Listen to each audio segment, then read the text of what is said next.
Today on Public Eye News, the Michigan Supreme Court considers limiting courthouse immigration arrests. But first, NMU and Michigan Tech face off in a Quiz Bowl tournament. Coming up, Jacob Heston will have your weather forecast for the weekend ahead. Later, Tayon Croft will bring you today's sports breakdown. I'm Kieran Healy. And I'm Austin Graham, and you're watching Public Eye News.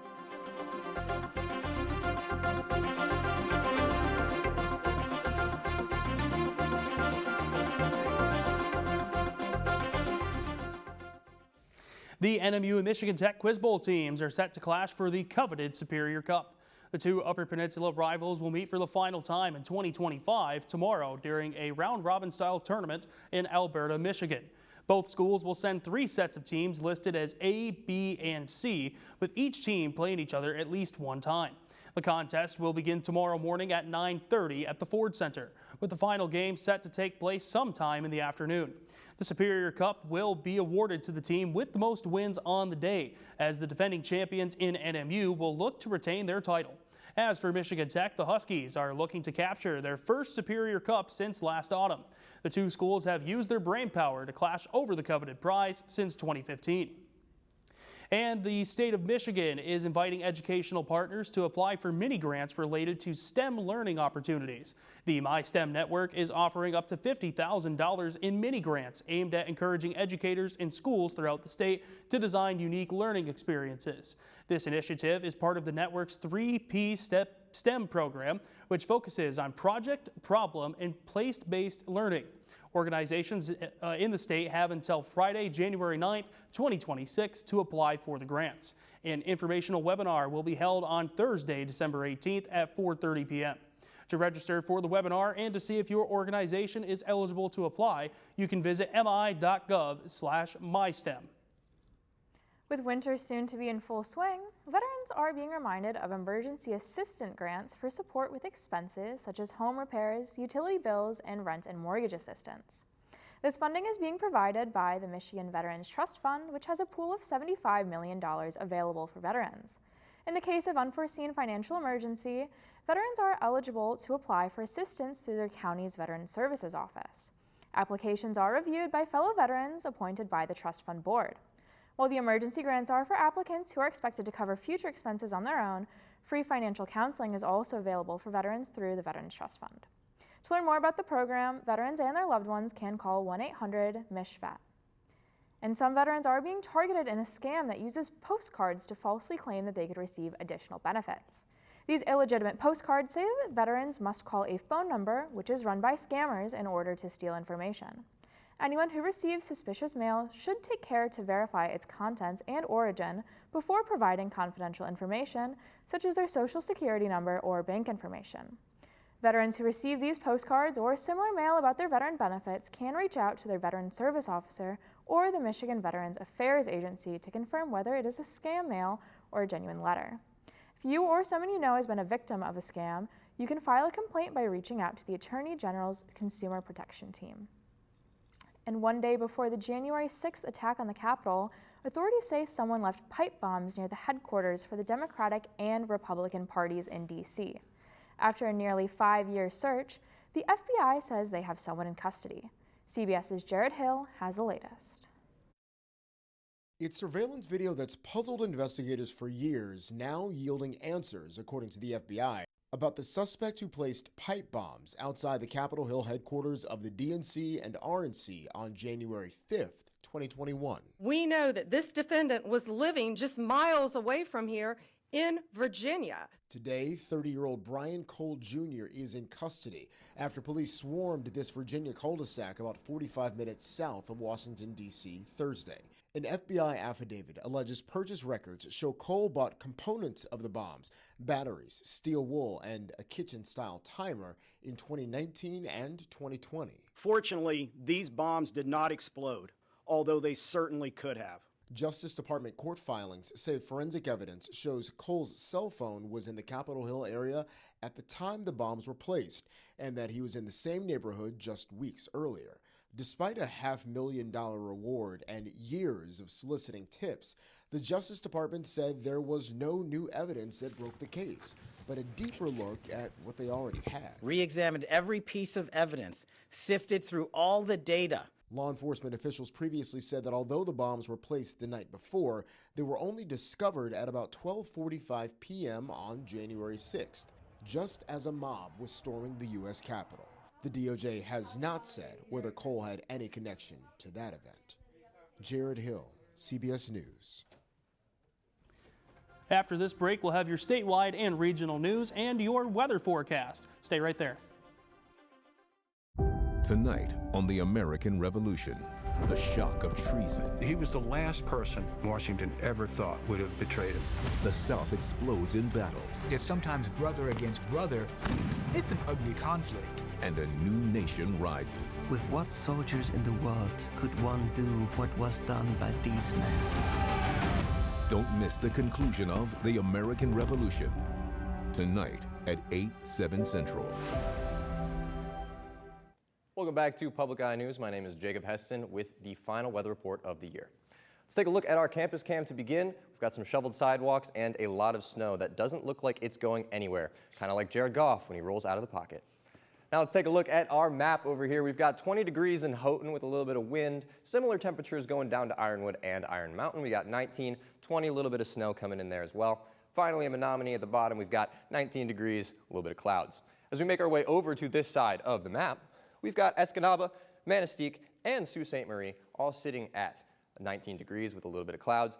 And then as we make our way up to the north, top of the north, shout out the Chicago Bears, we are looking at 19 degrees with the same temperatures of clouds. Pushing into later conditions for today, we've got 19 degrees, southwest winds coming at 7 miles per hour, and a barometric pressure of 29.64 inches and rising. Taking a look at tonight, we got snow showers coming in. You're going to want to have your windshield wipers up as we go into the rest of the night. 17-degree low southwest winds coming in at 5 to 10 miles per hour. And tonight, we have a moon phase of a waxing gibbous. Tomorrow, partly sunny, high of 21 and a low of 12. Going to be pretty cold tomorrow night. We got northwest winds coming in at 5 to 15 miles per hour. And then finally, as we take a look ahead into our week, it's going to be Sunday, 19 with a low of 9. And then Monday, we've got 22 with some snow coming in and a low of 16. Tuesday, 28 degrees with a low of 20. Now, at Public Eye, we would like to remind you that when things get tough, it's always important. Bear down. That's enough from me. Back to the desk. Thank you, Jacob, for that Chicago Bears endorsed weather report. We're going to move it to some statewide and regional news. Starting out with a proposal from the Michigan Supreme Court that would bar law enforcement officials from making immigration arrests in state and local courtrooms. The proposed rule change introduced in November would prohibit civil arrest of those who are attending a hearing or that have legal business matters in the state. However, the rule would not interfere with court-ordered or criminal arrests. Now, if the change is adopted, it would add Michigan to the list of states that are attempting to prohibit immigration arrests after court hearings, a trend that has been increasing since President Donald Trump's administration has been cracking down on illegal immigration. The Michigan Supreme Court is collecting public comments for the proposal, with the deadline falling on December 22nd. As of December 1st, a majority of the nearly 500 comments submitted are in favor for the rule change. And over in Wisconsin, the state Supreme Court there is weighing the legality of local jails housing ICE detainees. On Wednesday, the court agreed to take on a case brought forward by the American Civil Liberties Union on behalf of an immigrant rights group. The group is arguing that it is illegal for local jails to house detainees at the request of federal authorities. A majority of justices on the court voted to hear the case as an original action, meaning that it will go straight to the Supreme Court rather than working its way through the lower courts first. The decision to take on the case as an original action could speed up the process for a final ruling from the Wisconsin Supreme Court as early as mid-2026. And a bit of clarity, but still some lingering questions today after members of Congress were briefed on the controversial second military strike on a suspected drug boat near Venezuela. Lawmakers are scrutinizing the role of Defense Secretary Pete Hegseth in the attack, which was ordered by a Navy admiral who spoke to lawmakers yesterday. CBS News correspondent Jared Hill has the latest from New York. Peppered with questions on Capitol Hill. Do you accept responsibility for the incident, sir? U.S. Navy Admiral Frank Mitch Bradley told lawmakers behind closed doors that Defense Secretary Pete Hegseth did not issue an order to kill them all, as reported in the Washington Post, regarding this military strike on an alleged drug boat. But after watching for the first time the controversial second hit Democrats held on to concerns. What I saw in that room was one of the most troubling things I've seen in my time in public service.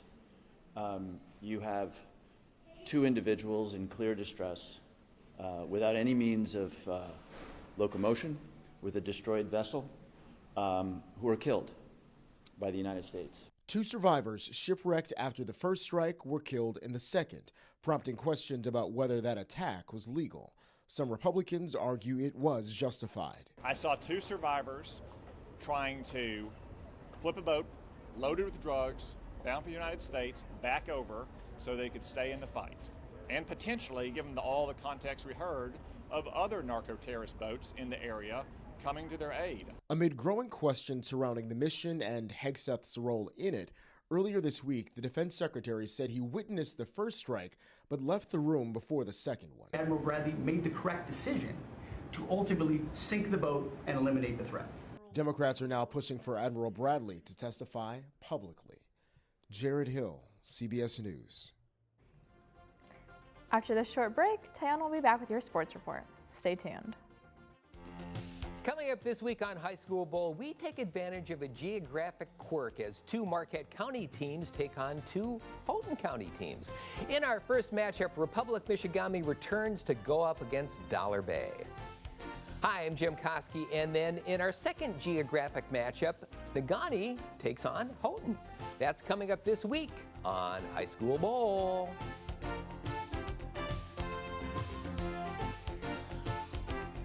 Welcome back to Public Eye News. I'm Tayon Croft here with the final sports report of the year. To start off, the Bears are a first-round exit at best. They could still even miss the playoffs. Talk about a double doinker. The Lions ended on a high note Thursday night. Jahmyr Gibbs, the greatest running back in Lions history since Barry Sanders. I know it's only been 3 years, but that should tell you just how great he is. He rushed for not one, not two, but 3 touchdowns last night. That helped lead the Lions to a crucial 44-30 victory over the Cowboys. This was an early postseason football game for both teams last night. The loser of this game will pretty much be eliminated from the actual playoff race. Thankfully, Detroit came out on top. Al-Qadim Muhammad had 3 sacks of his own on Dak Prescott. We finally got some quarterback pressure. And shout out to Tom Kennedy. We see you, my boy.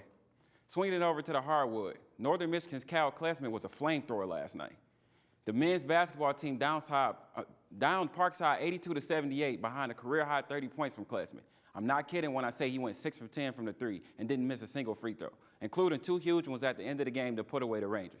He even went on a personal 8-0 run of himself to help them pull away.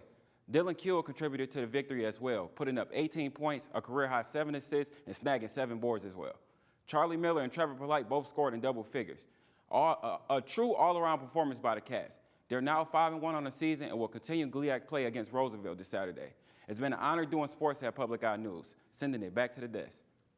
Thank you, Tayon. And as you may have heard throughout the show, this is our last broadcast of the fall 2025 semester. These are our graduating seniors alongside myself, Kieran Healy, Tayon Croft, Tristan Harsela, Jacob Heston. Kieran, did you want to add anything? This has been just such an amazing place to learn and grow, and such a special experience that we've all had, and an amazing community that we've been able to build here. And thank you for watching. And of course, thank you guys so much for tuning in, and I'm going to miss this place, along with all these wonderful people that I've been able to work with over the years. For the final time, I'm Austin Graham. I'm Kieran Healy. Thank you for watching Public Eye News.